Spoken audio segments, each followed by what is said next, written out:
और कहना है कि गांव के अधिकारी ओहो बड़का भैया हो, ए हो छोटका भैया हो भैया हाथे 10 पोखरी खुनाए दिया, चंपा फूल लगा दिया हो।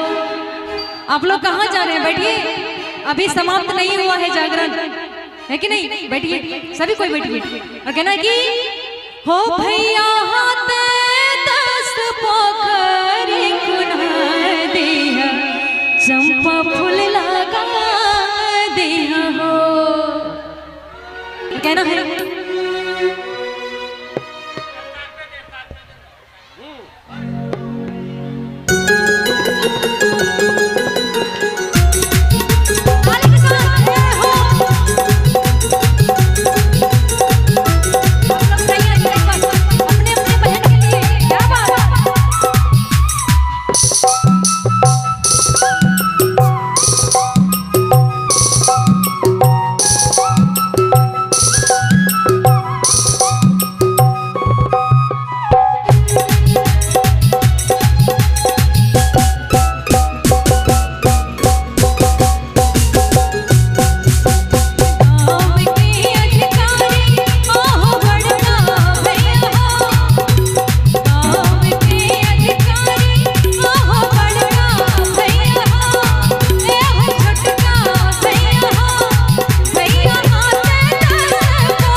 गौर से सुने छी गीत के, समझे छी कि समझे छिए ना? एक बार हाथ का खोल दियो, अपन अपन थपड़ी बजा दियो एक बार जोर से। बोलिए सच्चे दरबार की, बोलिए छठी मैया की। रही कहना है कि कथी बजायब बनती तेरा है, बनती तेरा है, आहे कहाँ से बजायब राजा चके